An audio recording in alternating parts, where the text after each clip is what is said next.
Hola.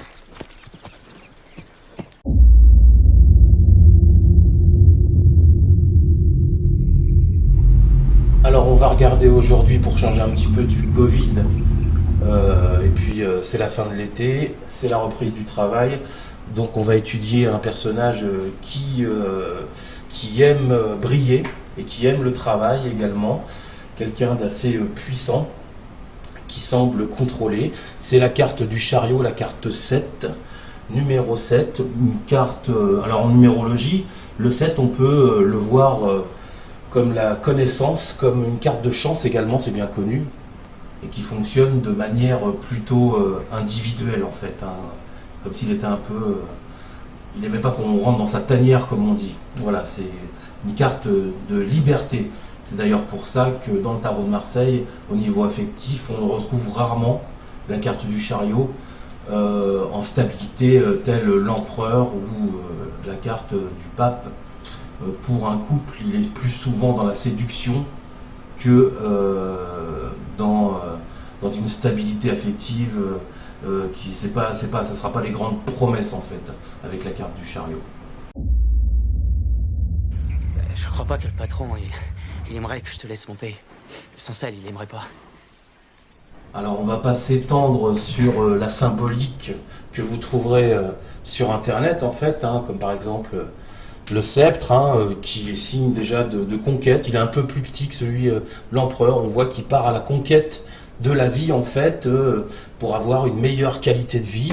La couronne qui est là, et puis vous remarquerez que les cheveux également, ça ressemble à l'impératrice que j'ai ici. C'est un peu la même voilà, forme de coupe de cheveux. Donc on a le personnage qui regarde dans la même direction des chevaux. Tout ça, je vous invite à aller sur internet, vous trouverez toute la symbolique précise, notamment dont on a parlé tout à l'heure du 7 en fait, hein, qu'on va regarder surtout par rapport à ce personnage, c'est sa fonction en fait au sein du tarot de Marseille. Alors en général on le retrouve au niveau du travail en fait, hein.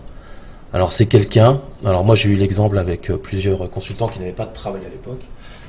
Quand vous avez la carte du chariot droit qui sort, que ce soit en fin de tirage ou avant, et puis ça dépend des combinaisons également, c'est quelqu'un qui va se mettre tout simplement à bosser dur.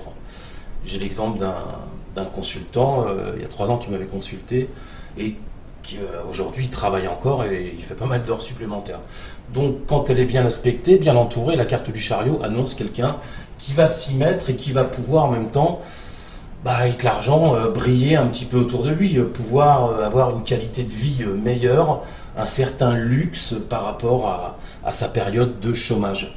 Voilà, donc c'est pas une carte négative au niveau professionnel, et je peux vous dire que quelqu'un qui apparaît comme ça dans une société, c'est quelqu'un qui va vraiment réellement travailler. Après, faut que ce soit aussi bien aspecté avec... faut pas qu'il y ait des cartes comme l'empereur renversé qui marquerait la dureté du personnage, etc., etc. Bon, ça je l'explique dans les cours avec les élèves. D'ailleurs, si vous voulez prendre des cours avec moi, vous allez sur mon site, vous tapez mon nom, et puis voilà, vous me contactez par mail.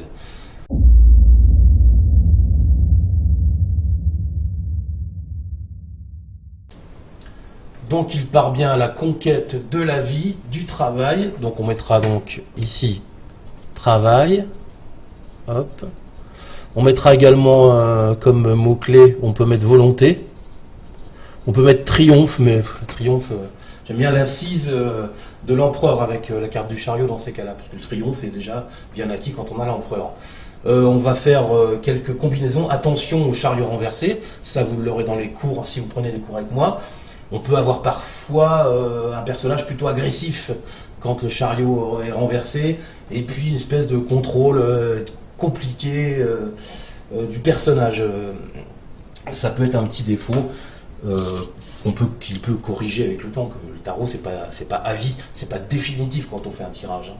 On peut passer de pape à empereur, hein, selon son désir de faire dans la vie. Donc on a là, on pourrait mettre ici, là on a vraiment quelqu'un qui est très très motivé, hein, avec la carte de la force droite, quelqu'un de motivé, plutôt indépendant, donc ça renforce encore cette indépendance avec la carte de la force. Là, on pourra avoir quelqu'un qui s'emporte également assez facilement, mais avec la lune renversée, on pourra avoir aussi quelqu'un qui, ça le travaille, où on est peut-être dans une forme de burn-out, en fait, avec la force renversée. Tout ça, c'est des petits codes, en fait, dans le tarot de Marseille. Là, on aura quelqu'un ici, en complément d'information, par exemple. On aura avec la carte du diable, effectivement quelqu'un qui veut croquer la vie à pleines dents et puis profiter du travail et avancer de très compétent. Mais le souci, c'est qu'il sera également assez manipulateur.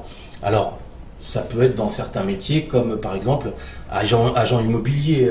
Voilà, si le personnage apparaît comme ça, on saura qu'il saura négocier et voire manipuler les personnes pour vendre une maison ou louer un appartement.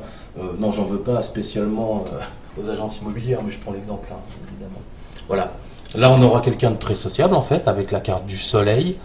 Et puis, on retrouve parfois des idées de déplacement.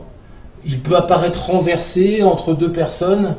On dira que la distance entre ces deux personnes, c'est compliqué, en fait. Elles ont peut-être du mal à se voir, en fait. Hein. S'il y en a une qui est en Corse et l'autre qui est à Paris, et ben le chariot peut être renversé en disant attention, la distance est présente.